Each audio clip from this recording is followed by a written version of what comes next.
한자 이야기 낱말 이야기 609번째 시간입니다.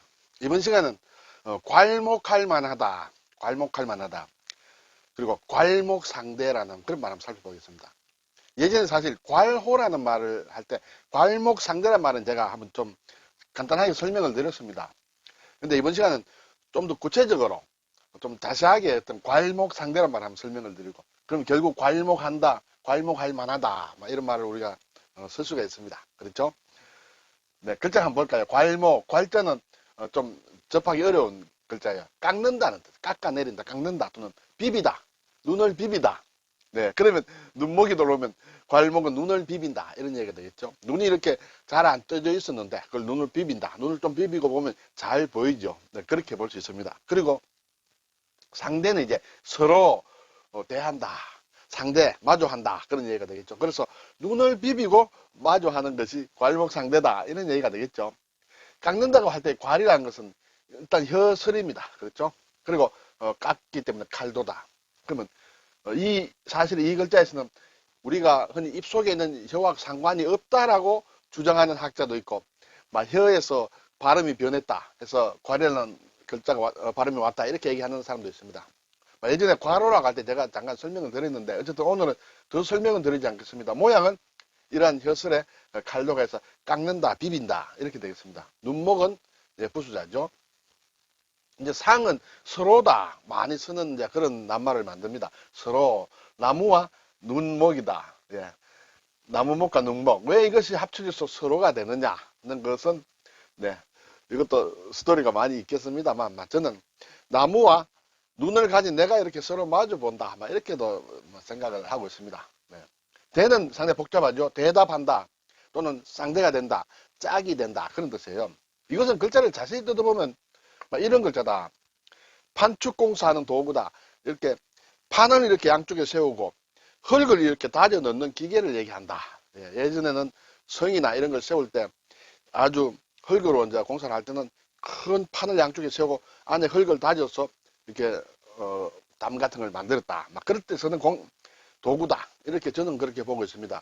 그렇게 보지 않는 사람 많이 있습니다.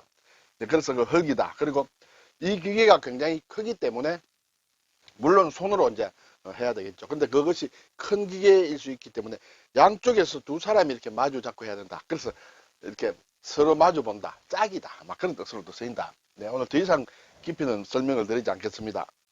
자, 그러면 괄목이라는 것은 앞에 글자로 그대로 새기면 되겠죠. 눈을 비빈다는 뜻이에요. 눈이 비빈다. 네, 눈이 아직 덜 떠졌다. 그걸 비빈다. 그리고 이제 눈을 비비고 볼 정도로 매우 놀란다. 어떤 것을 봤는데 생각과 너무나 달라. 그래서 정말인가 싶어서 이렇게 눈을 비비고 다시 본다. 그런 것을 괄목이라 한다. 또는 몰라보게 발전한데 놀라서 눈을 비비고 다시 본다. 그렇죠. 어쨌든 상당히 매우 놀라서 다시 볼 때 정말이야? 확인할 때 이렇게 눈을 비비고 본다. 그것이 괄목이다.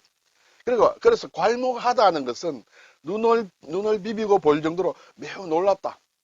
너무 놀라워. 눈을 다시 비비고 본다. 그런 뜻으로 괄목하다. 이렇게 되겠죠.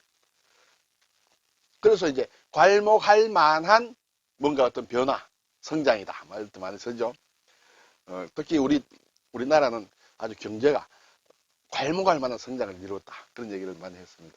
자, 이제 이것을 사자성어로는 일반적으로 괄목상대라고 한다. 상대, 그렇죠?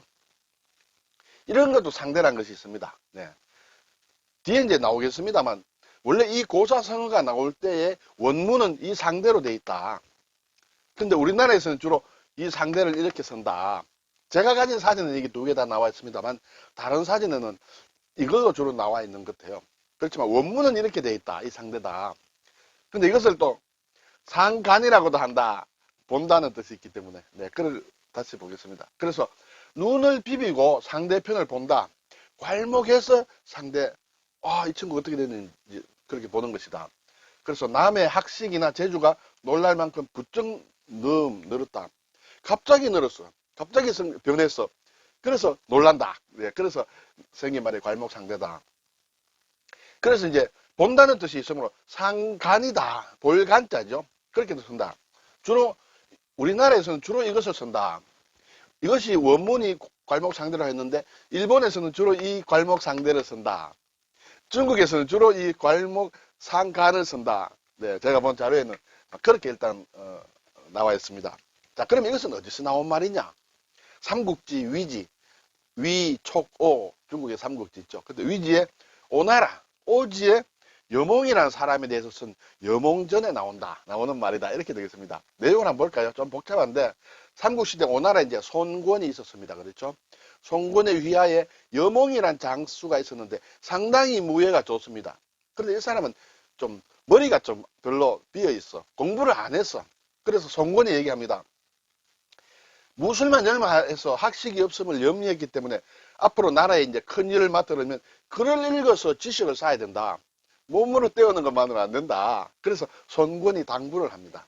그래서 여몽이 이제 자각을 해서 학문에 힘을 씁니다. 얼마나 학문에 힘을 썼는지 재상 노숙이라는 사람이 있었는데 평소에는 여몽이라는 것은 그냥 무예만 좀 하지 머리가 좀 비었다 이렇게 깔보았는데 나중에 이렇게 다시 만나고 보니까 여몽의 인상이 아주 온화해지고 학식이 풍부해서 깜짝 놀랐다는 것이에요. 거기에서 이제 나온 말이다.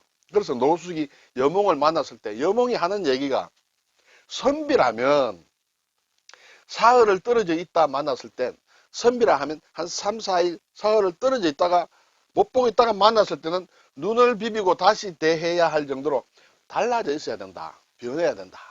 그런 얘기를 하는 것을 보고 노숙이 깜짝 놀랐다는 것이죠. 그때 나오는 것이 사별 3일 선비란 사흘을 떨어져 있다면 즉 당 괄목 상대해야 된다. 괄목 상대할 정도로 이렇게 달라져 있어야 된다. 그런 얘기예요. 그래서 이 상대란 말이 나왔다. 괄목. 그 후에 이제 여몽은 이제 노숙이 이제 죽은 후에 이제 송건을 잘 보좌해서 오나라에 어떤 말하자면 백성들이 아주 추앙받는 그런 사람이 됐다. 여기서 나온 것이 괄목상대다. 그렇게 되겠습니다. 네, 오늘 깎을 괄이에요. 그렇죠? 이것은 모양이 다 혀설과 관련된 글자예요. 제방변을 붙이면 묶는다는 뜻이에요. 묶는다, 짜맨다. 그래서 괄호라는 그런 말이 있죠. 괄호 이렇게 묶는다. 오늘 깎을 괄. 그리고 여기에 삼수를 붙이면 살활이다. 뭐 생활이다든지. 여기에서 이 세 글자가 다 혀와 관련이 됐느냐, 혀와 관련이 없는 글자냐, 이런 것은 학자들마다 조금 의견이 다릅니다만은 우리가 배우는 한자는 모양이 일단 같기 때문에 뭐 이렇게 해서 유추해서 배우는 게 오히려 나으리라 생각이 듭니다. 자, 오늘 괄목상대라고 했다. 우리나라에서는 이 대자를 많이 쓴다. 일본에서는 이 대자를 쓴다. 이 대자는 기다린다는 뜻이에요. 그렇죠? 기다린다. 오른쪽에 절사자를 써서. 그리고 이것이 사실은 원문에 있는 내용이다. 근데 중국 사람들은 괄목상간이라는 것을 주로 많이 쓴다라는 그런 것을 제가 말씀을 드렸습니다. 감사합니다.